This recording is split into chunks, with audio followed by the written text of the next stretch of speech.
Farmacias Medicity, la cadena de farmacias más grande del país, ahora llega a tu casa. Pídenos a domicilio al 1-800-633-424. 1-800-633-424. Quédate en casa. Saludamos al director general de movilidad del municipio de Cuenca, Guillermo Chaluf. Vamos al tiempo de darle la bienvenida a conversar sobre la situación del transporte público en la ciudad de Cuenca, cuando restan aproximadamente 19 días para que se imponga en la ciudad de Cuenca ya el servicio del tranvía con costo para el usuario, es decir, la famosa operación comercial del tranvía, que debería darse en forma simultánea con la puesta en marcha del sistema de transporte unificado con el servicio de buses. La situación en la ciudad de Cuenca es un tanto anómala. El tranvía abrió un periodo de 2 meses para seguir funcionando, seguir también en un periodo de pruebas sirviendo gratuitamente a los cuencanos. Esto terminará el 20 de este mes.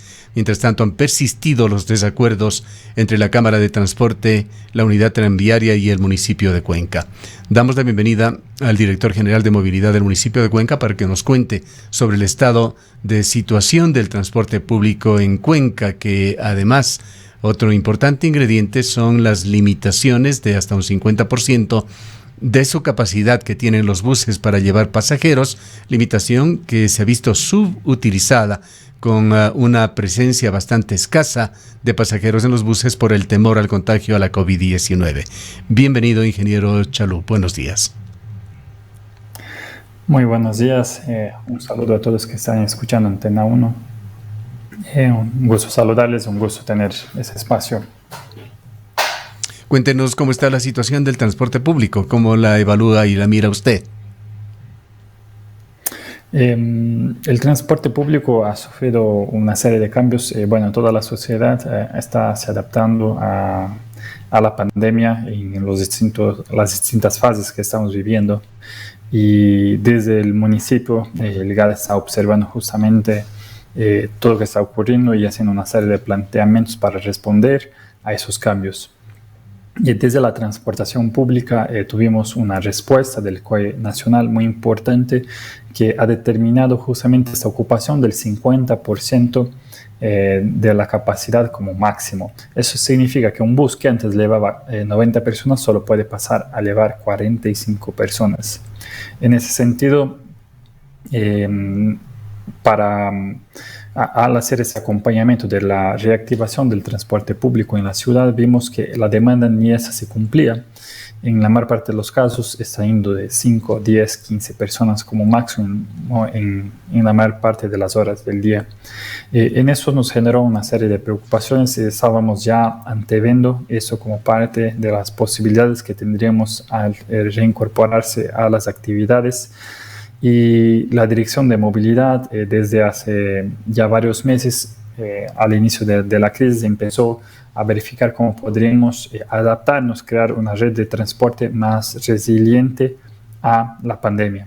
En ese sentido, nos acercamos a los operadores de transporte público, a sectores de la ciudadanía que manifestaron intereses para opinar, a demandas históricas de la transportación pública, y hemos realizado un proceso de reingeniería, de optimización de las rutas de transporte público para justamente tener una red que funcionara de manera más adecuada. Actualmente las 37 líneas tienen un solapamiento del casi 50% de su recorrido. ¿Eso qué significa? Que en una vía pueden estar pasando 5, 8, hasta más de 10 líneas de transporte público, cada una llevando sus 3, 4 viajeros, y eso no es el propósito de un transporte colectivo que vive justamente de la colectividad. Entonces juntamos todos esos factores para intentar mejorar el transporte público durante esa emergencia, y estamos proponiendo a través de una reingeniería de las líneas de transporte público rutas de emergencia que deben servir mejor a la ciudadanía en ese contexto.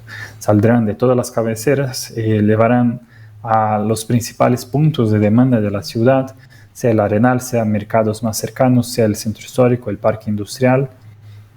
Y inclusive vamos a beneficiar varios sectores generando alargues históricos y demandas históricas que han tenido para poder capturar un poco más de demanda.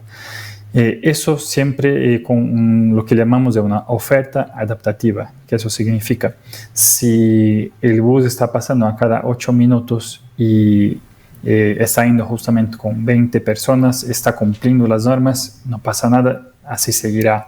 Si la demanda va incrementando, como estamos viendo que cada semana va incrementando un poquito más, después de ese decréscimo de casi un 80% de la demanda, pero si la demanda va incrementando, vamos a ir incrementando buses para que garanticemos el distanciamiento social. Siempre hablamos de corresponsabilidad, pero también estaremos preocupados de mejorar el servicio si es que lo amerita. Sin embargo, si la ruta está en un justamente pasando momento a cada...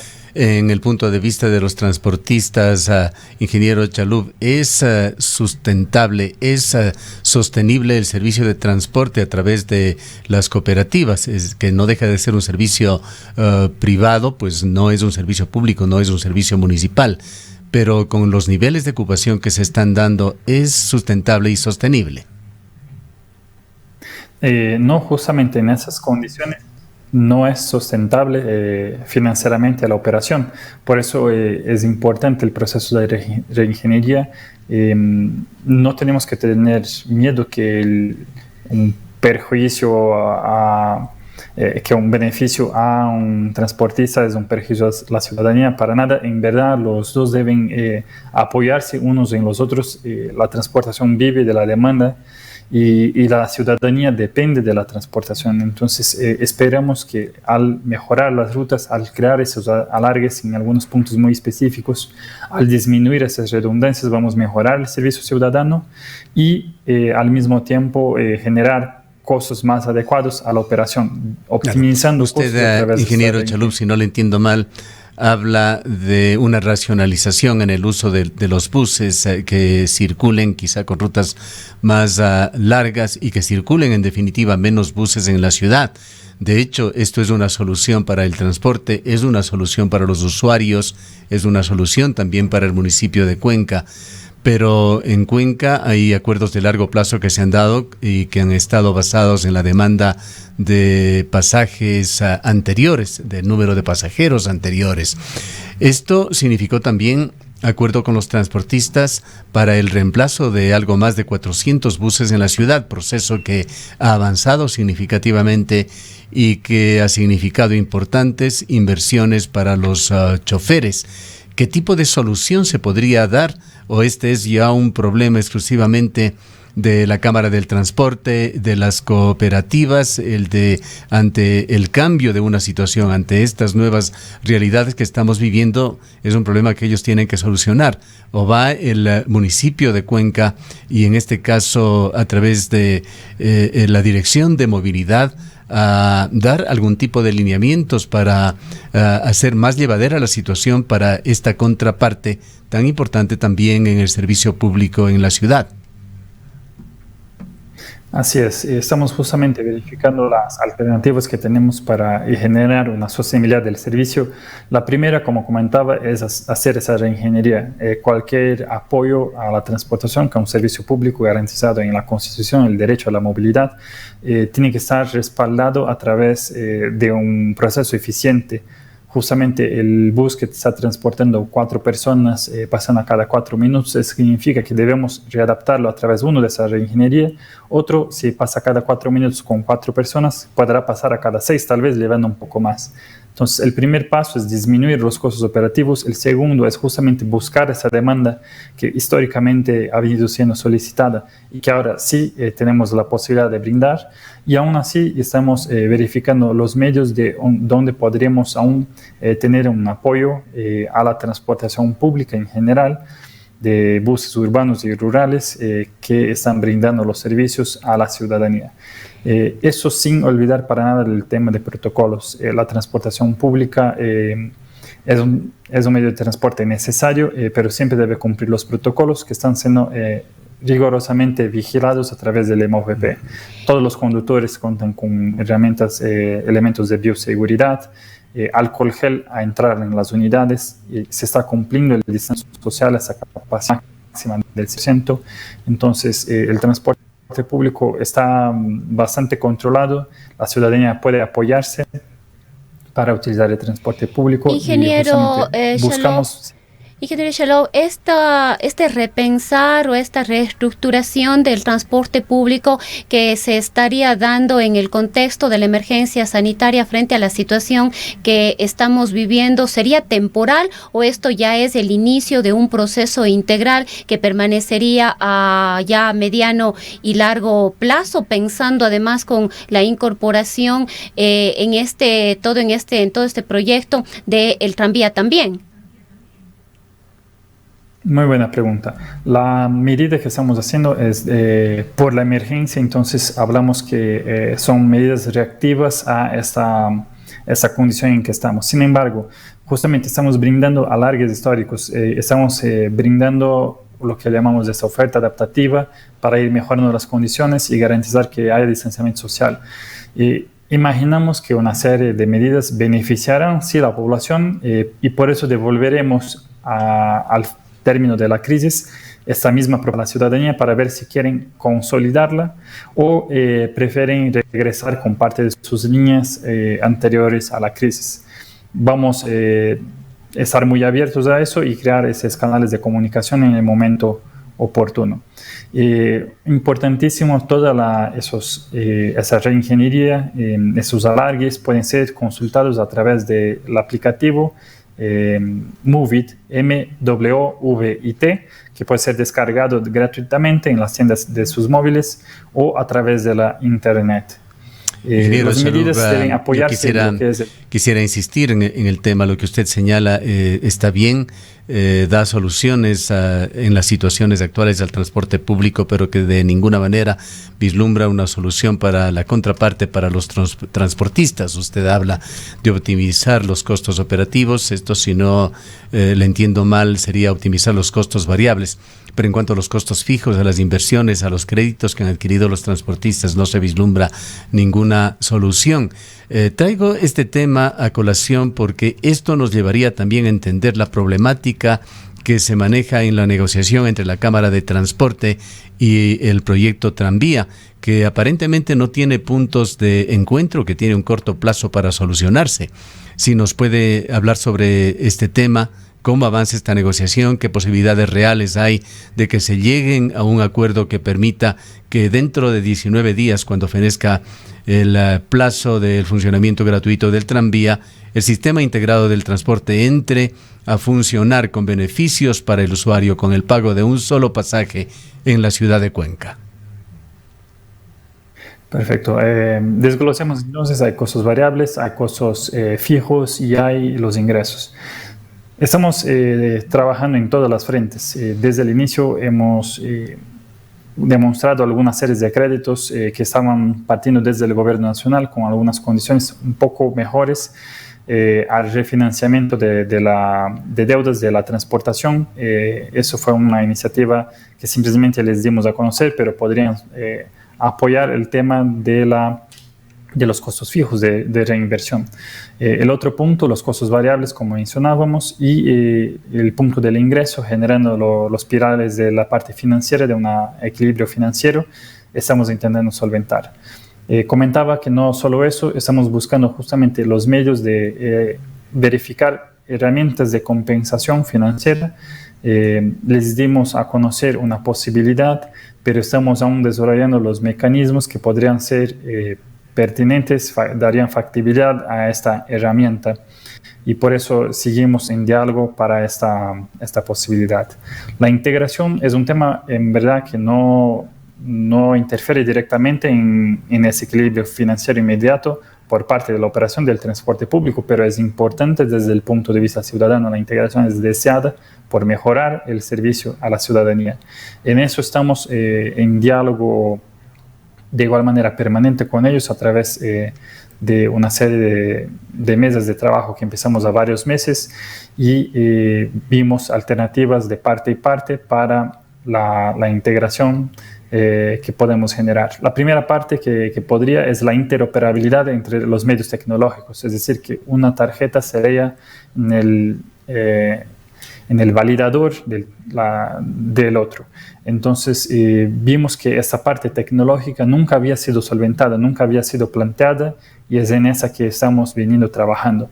Nos hacen una oferta que en esos momentos de crisis se pone demasiado cara y no justificarían la inversión tan grande que podríamos tener. Y por eso estamos buscando aún otras alternativas que podrían brindar un mejor servicio de integración futura para la ciudadanía. Por eso estamos en diálogo, seguimos buscando los medios, las herramientas para llegar a esa integración, que de nuevo es muy deseada, pero por no haber ningún estudio, ninguna alternativa para el tema de la interoperabilidad de los medios tecnológicos, estamos aún terminando de desarrollar lo que será la propuesta de la integración basada en la parte tecnológica. Si es que no hay acuerdo, a partir de ya a finales de este mes, cuando termine el periodo gratuito del tranvía, los ciudadanos que necesiten transportarse a una combinación de bus y tranvía tendrán que pagar doble pasaje. Estamos teniendo muchísimo cuidado para no generar para nada el tema del doble pasaje desde el punto de vista del servicio ciudadano. El tranvía debe sumarse como una opción más de la movilidad de la ciudad mientras tanto, pero no estarán condicionados a hacer un transbordo. Por eso justamente las poblaciones que tienen alguna sinergia con el tranvía, que están cerca, tendrán esas alternativas a través de las líneas que son históricas y que venían sirviendo a sus parroquias. En la reestructuración hay optimizaciones bastante importantes, pero generan así este cuidado de no generar un doble pasaje. El caso más comentado es el caso de la parroquia de Baños y Ricaurte, pero todos tendrán una alternativa para ingresar al centro histórico. Tenían antes, siguen teniendo, no generarán una competencia directa del tranvía con la transportación de buses urbanos. En ese momento eso tiene que inclusive ser mirado con cautela, con cuidado, por el tema de la ocupación que no puede superar el 50%, sea en el tranvía, sea en los buses urbanos. Pero en ningún caso la población queda... ¿Cómo queda, ingeniero, el tema de la línea 100, que era una de las líneas, la primera en que se iba a retirar del servicio de la transportación pública de los buses para que sea de exclusividad del tranvía? ¿Sobre esto tampoco hay un acuerdo o ya hay alguna resolución? La línea 100 tiene su recuerdo modificado a través de la ingeniería, ese replanteamiento que estábamos proponiendo. ¿Qué significa eso? La línea 100 ahora, al lugar de ingresar al centro histórico generando una redundancia justamente del servicio, baja la Buena Capa y sigue la 12 de abril, brindando un nuevo servicio inclusive a las personas de la parroquia, por ejemplo, de Ricaurte, que ahora pueden acceder a la Solano, la Universidad de Cuenca, de una manera directa. Ese servicio es brindado. Ingeniero Chalub, perdóneme la interrupción, pero quiero advertirle que en cualquier momento ingresaremos en una cadena nacional muy importante, pues aparentemente el vicepresidente de la República está por renunciar. Le advertimos nada más esto. Continúe, por favor, con su respuesta, y quisiéramos también que adicione algo, un dato importante. Usted, con las cifras que señala, los buses han tenido una ocupación que no van más allá de un 20, quizá un 25%. ¿Cuál ha sido en contraste la ocupación del tranvía en esta etapa? Pero antes concluyamos sobre la línea 100. Perfecto. Justamente la parroquia, por ejemplo, de Ricaurte tiene una nueva alternativa de la línea 20 para ingresar al centro histórico, que no es coincidente con la línea 100. Entonces hablamos de complementariedad del servicio, pero en ningún momento obligando a un doble pasaje para utilizar las necesidades de las parroquias. Es un cuidado muy grande que tuvimos y mantendremos.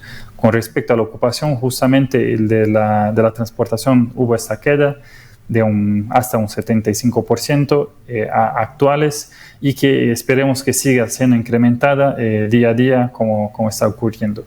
Y respecto a la ocupación del tranvía, no tenemos datos exactos porque justamente los medios de aforos no son posibles por aún no estar operando con una tarjeta. Sin embargo, vemos que estaría con aproximadamente 20.000 viajeros día, lo que representaría una mitad de la demanda deseada, en algunos casos cumplirían ese 50% de ocupación permitida por el COE nacional.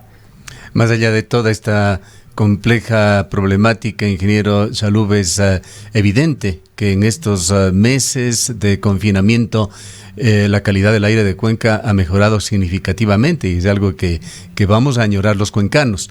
Quisiera preguntarle qué posibilidades hay, hasta dónde han avanzado los estudios para eventualmente utilizar en el transporte público buses eléctricos. Estamos con una serie de estudios, está incluidos en el plan de movilidad para crear toda una vertiente de electromovilidad que no existía ningún planteamiento desde el GATT, pero hemos sido otorgados un programa internacional llamado TumiVolt, que nos garantiza un experto en electromovilidad para el GATT de Cuenca, junto con una serie de apoyos al desarrollo de la electromovilidad. Sin embargo, quería combatir un poco un mito. El bus eléctrico puede ser una de las herramientas que a largo plazo va a apoyar el tema de la calidad del aire, que sí ha mejorado muchísimo, pero al mismo tiempo tenemos más de 100.000 vehículos que también contaminan. Entonces, hablemos de soluciones integrales que tienen que ver de volcar la ciudad hacia una movilidad sostenible. Bien, ingeniero Salub, la bicicleta. Tenemos lamentablemente que suspender. Quedamos pendientes en hacer otra entrevista con usted y referirnos quizá con énfasis en estas formas alternativas de transporte que han tomado mucho auge. En el Ecaustro, desde hace 20 años, trabajamos día a día para generar la energía que tú necesitas. Hoy, renovamos nuestro compromiso de servir a la región y al país, generando desarrollo con conciencia y conservación ambiental y siempre mirando al futuro. El Ecaustro es energía que genera confianza.